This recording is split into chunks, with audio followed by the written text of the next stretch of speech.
Haleluya, puji Tuhan, salam sejahtera bagi kita semua keluarga GPDI El Shaddai Magelang. Biarlah kita terus mengalami renew, mengalami pembaruan bersama Tuhan dari hari ke sehari. Mari merenungkan firman Tuhan menggunakan 365 hari yang mengubahkan. Mari bersama dengan saya mengamati satu bagian kebenaran firman Tuhan yang saat ini terambil di dalam Kisah Para Rasul 6 ayat yang ke-8 sampai ayatnya yang ke-15. Pada saat ini saya akan mengambil satu ayat yang akan kita baca di dalam Kisah Para Rasul 6 ayatnya yang ke-8. Demikian kebenaran firman Tuhan. Dan Stefanus yang penuh dengan karunia dan kuasa mengadakan mujizat-mujizat dan tanda di antara banyak orang. Bapak Ibu Saudara yang dikasihi oleh Tuhan, kisah ini berjudul tuduhan terhadap Stefanus. Siapa Stefanus? Ya, Stefanus ini dulunya adalah jemaat dan dia diangkat menjadi diaken. Dia orang yang tekun dan setia menjalankan tugasnya melayani, menyalurkan dana santunan jemaat mula-mula pada waktu itu. Dan Stefanus ini kita lihat dia adalah orang yang dipakai Tuhan dengan luar biasa. Dicatat bahwa Stefanus penuh dengan karunia dan kuasa dan kesanggupan dari Roh Kudus memampukan Stefanus sehingga dia dapat memberitakan Injil. Dia mengerjakan mujizat-mujizat dan tanda-tanda heran pada waktu itu. Bapak Ibu Saudara yang dikasihi oleh Tuhan, kita lihat orang yang setia dengan perkara kecil akan terus ditambahkan dan akan dipercayakan perkara-perkara yang lebih besar seperti kehidupan Stefanus yang akan kita pelajari pada saat ini. Dan saat ini renungan firman Tuhan saya beri tema yaitu fitnah. Nah, Stefanus yang penuh dengan hikmat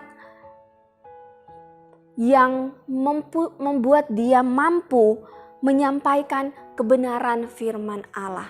Ya, Stefanus penuh dengan hikmat yang membuat dia, yang mendorong dia untuk memberitakan Injil, untuk menyampaikan berita kebenaran.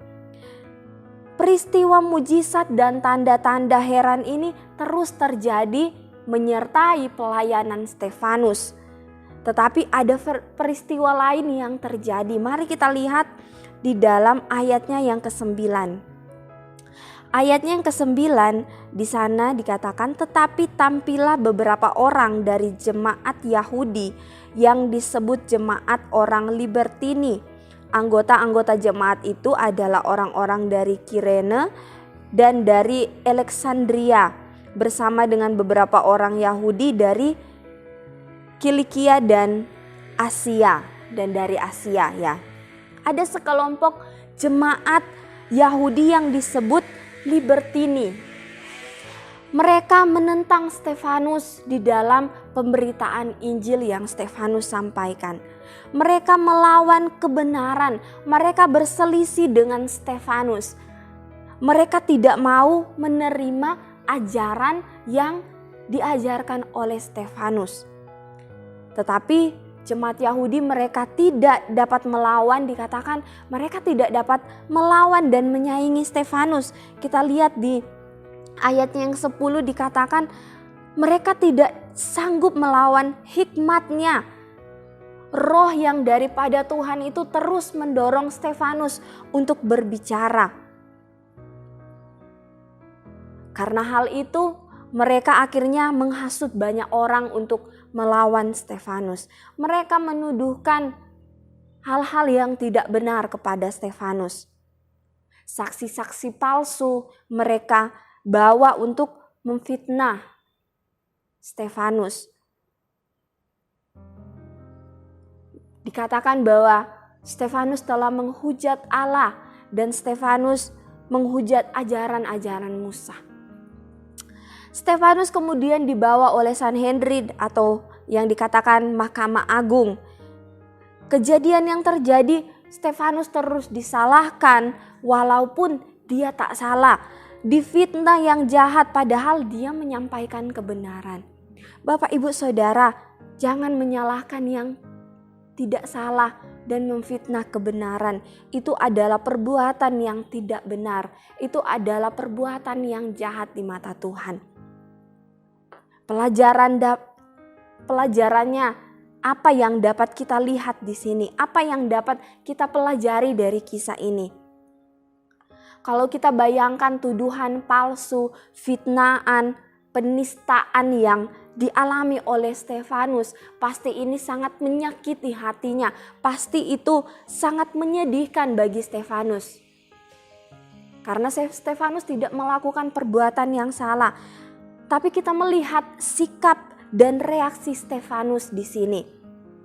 Dia tetap tenang dan dia tidak balik menyerang orang-orang yang menyalahkan dia, yang memfitnah dia, yang menuduh dia melakukan perbuatan yang salah.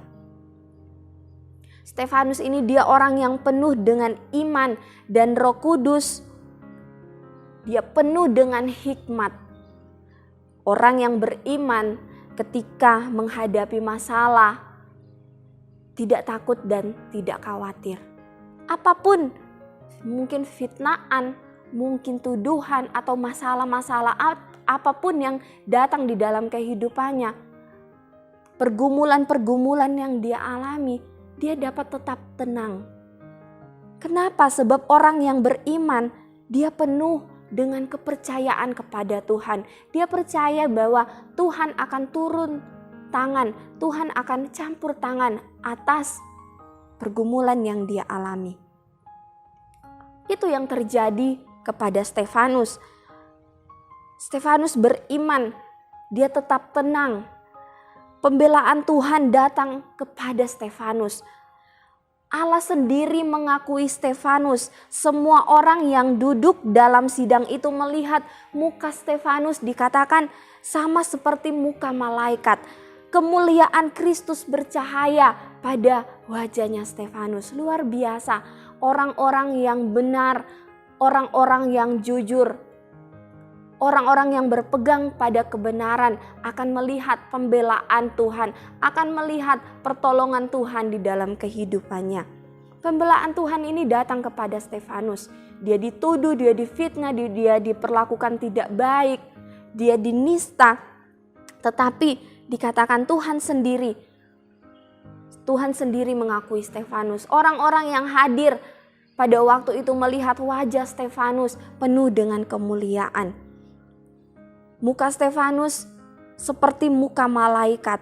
Saudara, ada satu artikel yang mengatakan bahwa fitnah bukan makanan sedap bagi orang-orang yang mengasihi Tuhan dan orang-orang yang melakukan perintah Tuhan.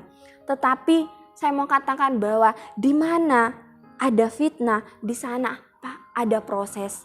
Dan di mana ada proses, di sana berkat Tuhan pasti akan terjadi di dalam kehidupan kita. Asal kita tetap berpegang kepada kebenaran. Asal fitnah yang dituduhkan itu memang tidak benar. Dan mungkin ketika ada fitnah yang datang dalam hidup kita, mari kita koreksi diri kita. Yang terakhir, aplikasi. Apa yang dapat kita aplikasikan? Bapak, Ibu, Saudara, jangan pernah membalas dan berubah menjadi jahat. Ketika kita mendapatkan tuduhan-tuduhan, ketika kita diperlakukan tidak baik, jangan pernah kita membalas. Tetaplah menjadi baik sekalipun keadaan tidak baik, sekalipun orang-orang di sekitar kita tidak baik, sekalipun kondisinya tidak baik, tetaplah menjadi baik, tetaplah tenang dan terus berharap mengandalkan Tuhan. Kemuliaan Allah akan selalu ada bagi orang-orang yang benar. Pembelaan Allah akan selalu ada bagi orang-orang yang jujur. Mazmur 5 ayat 12 di sana dikatakan, sebab Engkaulah yang memberkati orang benar ya Tuhan, Engkau memagari dia dengan anugerah-Mu seperti perisai. Sebab Engkaulah yang memberkati orang benar. Tuhan pasti akan memberkati orang yang benar. Engkau memagari dia dengan anugerah-Mu. Ada perlindungan, ada pembelaan Tuhan. Dan sebagai pelayan Tuhan, saya mau katakan bukan hanya pelayan Tuhan, bagi Bapak Ibu jemaat Tuhan. Mungkin pelayanan kita, mungkin kesetiaanmu mengiring Tuhan dipandang secara negatif, ya. Pelayananmu difitnah. Jangan pernah mundur dan tetap setia dan tetaplah layani Tuhan. Tetaplah sampaikan kebenaran firman itu. Tetaplah menjadi saksi. Jadilah garam, jadilah terang dimanapun saudara berada. Tetap setia, jangan pernah mundur karena kita mendapat perlakuan-perlakuan yang tidak baik.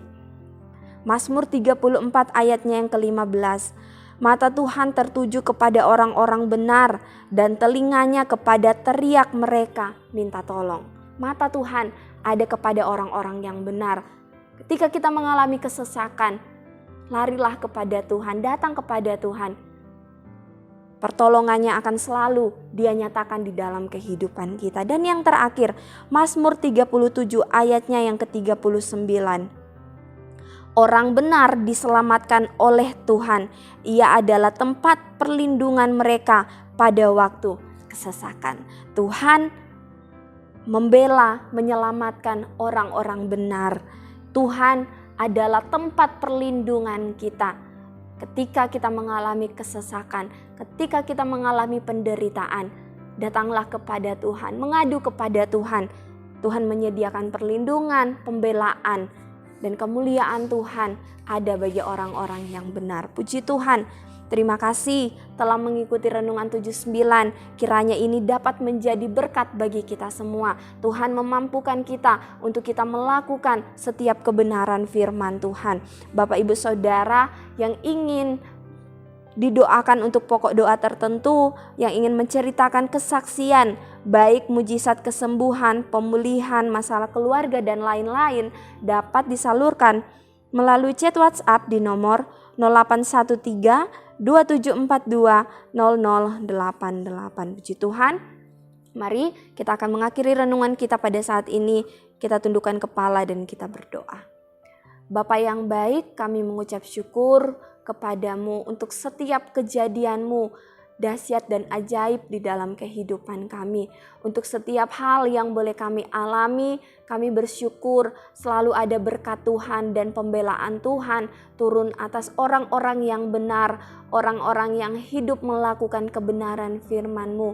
Berikanlah kami hikmat, kuasa-Mu Tuhan, berikanlah kami pertolongan yang daripada Engkau ketika kami mengalami hal-hal yang di luar kemampuan kami, dan ajarkan kami untuk terus berpegang kepada kebenaran.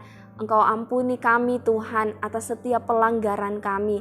Berkati keluarga GPDI El Shaddai Magelang. Apa yang dikerjakan, apa yang sedang digumuli, Tuhan sendiri menjadi kekuatan dan sumber pertolongan di dalam hidup mereka. Pekerjaan mereka, usaha, mata pencarian mereka, Tuhan senantiasa mendatangkan berkat-berkat. Keluarga-keluarga GPDI El Shaddai Magelang diberkati oleh Tuhan. Pendidikan mereka dibuat berhasil oleh Tuhan. Tuhan yang berjanji menjadikan kami kepala dan bukan ekor, mengangkat kami naik dan tidak turun. Kami pegang setiap janji firman-Mu di dalam hidup kami. Terima kasih Tuhan Yesus. Bawalah kami bertemu dengan perkataan-perkataan-Mu dan menikmatinya. Kiranya firman-Mu itu menjadi kegirangan bagi kami dan menjadi kesukaan hati kami, sebab nama-Mu telah diserukan atas kami, ya Tuhan Allah semesta alam. Kami bersyukur Tuhan, di dalam nama Tuhan Yesus kami berdoa. Haleluya. Amin.